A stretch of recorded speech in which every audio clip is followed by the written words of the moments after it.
Welcome to episode 1 of Sounds of Life, the podcast where we talk about music and its impact on the world. One of the things I am most passionate about in life is music.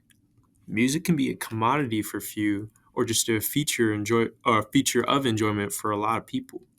But in certain cultures, music captures the essence of what it means to be involved in a certain culture and can also serve as a way one can understand the history of people involved in the creation and performance of a certain type of music.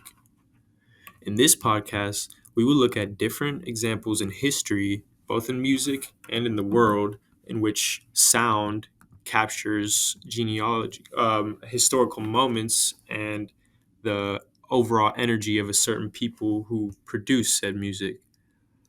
In this episode, we will be talking about the strange disappearance of a cargo ship from Baltimore and how it ultimately highlighted the independence of the African people of Cape Verde against Portuguese colonial rule.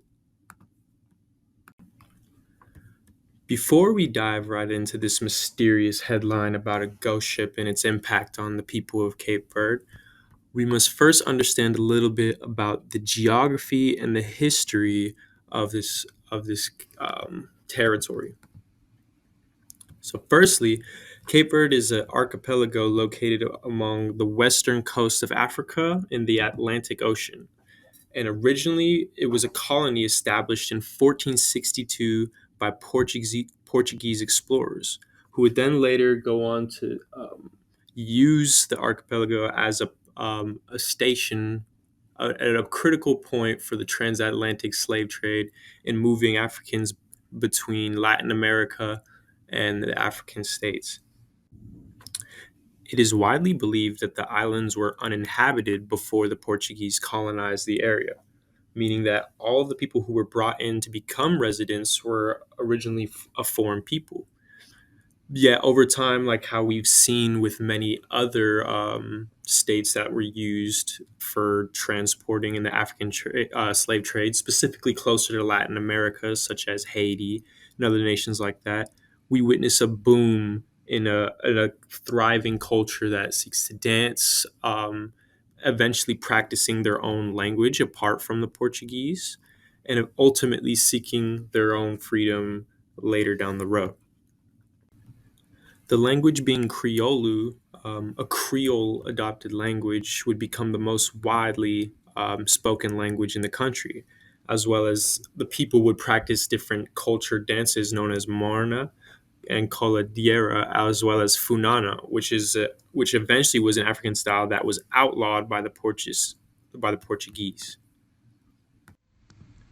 It is in the early 1900s that strife would begin to hit Cape Verde as the natural disasters rocked the infrastructure and food shortages were widespread across the country, which Portugal did little to mitigate and neglected the issues, leading to resentment in the residents. Also, in 1926, a totalitarian regime would control the power in Portugal, which would even further increase discontent towards Portuguese rule in Cape Verde. It was this discontent that would eventually give rise to the forming of the African Party for Independence of Guinea and Cape Verde, founded on the 19th of September in 1956. It was also around this time frame within the next decade or so that our mysterious ghost ship would enter the story. In March of 1968, a cargo ship carrying the latest technology in keyboards, synthesizers, and other electronic equipment from the highest end companies Korg, Moog, and other companies would leave from Baltimore, headed for Rio de Janeiro for an exhibition. However, to the surprise of both people of Baltimore and its recipients in Brazil, the ship would vanish mysteriously and not reach its destination. A couple months later, the ship was supposedly found off the coast of an island on Cape Verde, marooned without a crew, yet still full of all the equipment and cargo from the haul. The cargo was then commandeered by local police and to a community without because the community did not have access to a lot of electricity, They were just stored and not used right away. This was until anti-colonial leader named Amilcar Cabral declared that the instruments should be distributed equally amongst the schools in the archipelago. This would then firestart a generation of young Cabo Verdeans that gained free access to the latest cutting edge tech in music, resulting in an explosion of a newly electrified sound with a core of traditional African musics. This sound was then documented on the central album that is the subject of our podcast, Space Echo: The Mystery Behind the Cosmic Sound of Cabo Verde. The synthesizers helped modernize a lot of the indigenous folk dances that were traditionally practiced in this region, as makeshift percussive contraptions such as the ferrino, which was an iron bar scraped with a knife for rhythmic tapping, layered with over disco guitars and funky solos to create space-like sounds that had never been heard before or anything remotely like it in any other community. Imagine a community without even common access to electricity, yet still preservative of a love of having a core and a love for dance and music practices, all of a sudden received the most advanced electronic music production equipment in the area, or better yet, in the world at that time. One can imagine how the traditional rustic sound of Cape Verde, as a lot of the instruments and percussive elements were just built by the hands of the people who wished to play music, was revolutionized by the random occurrence of the different Moog, Hammond, and Korg equipment. When listening to the album, we can hear strong percussive elements that are very common across multiple African cultures. However, the sound overall as a whole takes on a completely different form with the influence of the electronic equipment that they were granted. We get rapid fire keyboard solos, ambient noise. The music would take on more disco like traits for dancing and partying as opposed to simple traditional rhythmic dance pieces.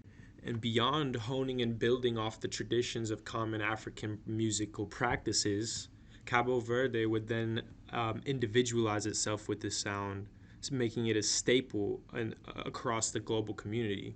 Whereas most non-Western American music, is largely generalized into the genre of world music, that idea is greatly combated with the uniqueness and insane dynamics of the sounds we hear in this album. Following their independence in 1975, the sounds and the music would all be a part of a historical boom in culture as a result of a community and culture overcoming the bouts and stresses of oppressive forces. A culture that would like to speak and to practice dance and to perform music in ways unhindered by colonial rule. In this album, we can hear a prevalence and a triumph that deeply resonated with me individually. As an African American man not knowing my origins or country origins, it is quite inspiring to see that a diasporic community like this was able to create a new culture and pioneer a new sound as a staple of their culture. It is stories like these that allow me to think about the impact of support can have on certain lower income communities around the world. If a community without electricity and much productivity in terms of GDP and other things like that that we deem super important here in the US can take a random cargo ship of music equipment and make something beautiful out of it that boosters the community. Imagine what can be achieved if we were to give general or scientific support to certain countries that lack the development that we have here in the U.S. today. The research provided in this podcast is brought to you by The Guardian, edited by Hugh Oliver, The Vinyl Factory, edited by Anton Spice, and South African History Online. The music talked about in this podcast is brought to you by record label Analog Africa. Stream their compilation album Space Echo, The Mystery Behind the Cosmic Sound of Cabo Verde, finally revealed, for a taste of the special Cape Verde sound.